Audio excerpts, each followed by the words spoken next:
Senior सहाफ़ी और तज्ज़िया car Suhail Waraich ने कहा है कि सियापोश मुंसिफों को हालिया आईनी तरमीम के बाद यकीनन एहसास हो गया होगा कि जिस ताकतवर शख्स के इशारे से 6 लाख मुसल्लह नौजवान पल भर में इधर से उधर हो जाएं, इसकी बादशाहत को चैलेंज करना मुमकिन नहीं। चुनाचे इस बार भी वही हुआ जो ताकत के खेल में हमेशा से होता आया है। जीत फिर ताकतवर की ही हुई और गलत फहमी या खुश फहमी का शिकार सियापोश मुंसिफों को धूल चाटना पड़ गई। अपने ताज़ा सियासी तजिए में सुहेल वड़ाइच कहते हैं कि सियापोश मुंसिफ किसी मुगालते का शिकार होकर वो ताकत इस्तेमाल करने की कोशिश में थे जो बादशाह ने इन्हें उधार दी थी। चुनाचे उधार दिया गया इख्तियार इनसे वापस ले लिया गया। हमारा बादशाह तो पहले ही बहुत ताकतवर था और इसकी पुरानी पोशाक भी इख्तियारात से मुज़य्यन थी, लेकिन कुछ सियापोश मुंसिफों को गलत फहमी हो गई थी कि वो शोहरत के घोड़े पर सवार होकर बादशाह के मंसूबे नाकाम बना देंगे और इख्तियार छीन लेंगे। मुंसिफ यकीनन इस खाम ख्याली का शिकार हो गए थे कि वो पिछले इलेक्शन को धांधली ज़दा करार देकर खुद बादशाह बन जाएंगे, मगर वो साबिक army chief general Asif Nawaz का ये कौल भूल गए कि जिस फर्द की चुंगली के इशारे से 6 लाख जवान पलक झपकते में इधर से उधर हो जाएं, इसकी बादशाहत को चैलेंज करना मुश्किल ही नहीं बल्कि नामुमकिन है। सुहेल वड़ाइच कहते हैं कि जब बादशाह ने मास्टर स्ट्रोक खेला तो सियापोश मुंसिफ कहीं के ना रहे। इन्हें ना तो ओहदे मिल सके, ना ही कोई इख्तियार इनके पास रहा, ना तो इनकी हुकूमत बदलने के ख्वाब पूरे हो सके और ना ही वो कौमी यूथ के हीरो बन सके। सियापोश मुंसिफ नाम के तो शाह थे, मगर ताकत के खेल में प्यादे जैसी हिकमत अमली भी ना दिखा सके। आज सूरत हाल ये है कि ताकतवर बादशाह इख्तियारात के नए कपड़े पहन चुका है।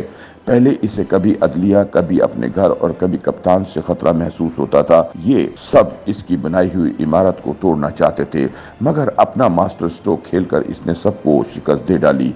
वो तौसी और तौसीफ के चक्रों से निकलकर ताकत के सिंहासन पर पूरी कुव्वत से विराजमान हो चुका है। सुहेल वड़ाइच के बकौल कहते हैं कि जब ताकत और इख्तियार आ जाए तो जिम्मेदारियां भी बढ़ जाती हैं। आज से बादशाह का नया दौर शुरू है। सबसे बड़ा स्टेक होल्डर वो खुद है, यह इसके चंद साथी। चुनाचे अब इसे रियासत की सारी मनसूबाबंदी करना पड़ेगी। अगर बादशाह सियासत से ताइब रहा और इसने अपने पुराने मोहरों के साथ ही खेलने पर इसरार किया तो कोई ये आवाज भी लगा सकता है कि बादशाह तो नंगा है। अब पाकिस्तान की खराबियों और खूबियों का सबसे बड़ा जिम्मेदार वो है। नाकामियों के जिम्मेदार नूनी या पिपली नहीं बल्कि वो ही करार दिया जाएगा। नूनियों और पिपलियों ने तो तमाम तर इख्तियारात की सुनहरी तारों वाली पोशाक बादशाह को पहनाकर अपने हाथ काट डाले हैं, लिहाजा अब जो करना है बादशाह ने ही करना है। सुहेल वड़ाइच के बकौल बादशाह का पहला और बड़ा चैलेंज सिक्योरिटी का है। बलूचिस्तान और पख्तूनख्वा में हर रोज के इंसानी नुकसानात बहुत बड़ा चैलेंज बन गए हैं। बादशाह को नए सिरे से इस मामले पर सोचना होगा। 75 साल की बलूचिस्तान जंग में मुसलसल फौजी ऑपरेशन हालात को खराब से खराब तक कर रहे हैं। अफगानिस्तान से आने वाले खतरात बढ़ रहे हैं। हमारी तालिबान से न दोस्ती काम आ रही है और न ही हमारी धमकियां। बादशाह को नए कपड़े पहनने के बाद इस हिकमत अमली पर असर नौ गौर करना होगा। इसे सियासी अदम इस्तेहकाम का हल ढूंढना है और कैदी नंबर 804 का मुस्तकबिल भी तय करना है।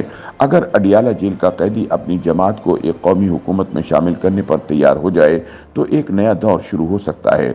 अगर अडियाला का कैदी निज़ाम को तोड़कर गालिब आने की ख्वाहिश छोड़ दे और कमज़ोर पार्टनर के तौर पर नए निज़ाम को मान ले तो इससे अब भी मुसाहलत हो सकती है। सुहेल वड़ाइच के बकौल ताकतवर बादशाह की सिर्फ और सिर्फ एक ही ख्वाहिश है कि सियासी इस्तेहकाम आए और पाकिस्तान आगे की जानिब चले। अगर तहरीक इंसाफ की क़यादत 2 साल के लिए खामोशी अपना ले और कौमी हुकूमत में शमूलियत के लिए मान जाए तो आज ही मुल्क की सूरत हाल तब्दील हो जाएगी। कोई माने या ना माने, अब बादशाह की नई सियासत भी शुरू हो चुकी है। आगे चलकर वो सियासत के नए मोहरों के साथ खेलेगा। पहले इसे नून और पीपीपी की बैसाखियों की जरूरत थी। उनकी सियासी हिमायत से अपने लिए कानूनी और इखलाकी जवाब चाहिए था जो इसे मिल चुका है, बल्कि जरूरत से ज्यादा मिल चुका है। अब बादशाह को किसी की बैसाखियों की जरूरत नहीं रही। लाठी अब इसके अपने हाथ में है, जिससे वो सियासी निजाम को हाका करेगा और अपने पसंदीदा और नए चेहरे लाएगा। ऐसे में एक नया सियासी गुरु जन्म लेगा जो डिलीवर करे ताकि बादशाह की पोशाक कारकर्दगी और बयानिए से मुज़य्यन नजर आएगी। सुहेल वड़ाइच कहते हैं कि बादशाह का दूसरा बड़ा चैलेंज पाकिस्तानी मईशत की बहाली और बेहतरी है। बैरूनी सरमायाकारी का ख्वाब अभी तक अधूरा दिखाई देता है। چین کو سیکورٹی خدشات نے پریشان کر رکھا ہے۔ خلیجی ممالک وعدے تو کرتے ہیں لیکن ان پر عمل ہوتا نظر نہیں آ رہا۔ امریکہ سے پہلے بھی کوئی امید نہیں تھی اور ٹرمپ کے آنے کے بعد تو بالکل بھی نہیں رہی، لہٰذا کچھ نئی حکمت عملی اپنانا پڑے گی۔ ایک بات واضح ہے کہ نئی پوشاک پہننے والے بادشاہ کی اصل کامیابی کا انحصار پاکستان میں سیاسی اور معاشی استحکام پر ہے۔ ایسے میں کارکردگی دکھانے اور مثبت نتائج حاصل کرنے کے لیے اسے خود میدان میں اترنا ہوگا، وگرنہ کل کو گلی کا کوئی معصوم اور گستاخ بچہ یہ کہہ سکتا ہے کہ بادشاہ تو ننگا ہے۔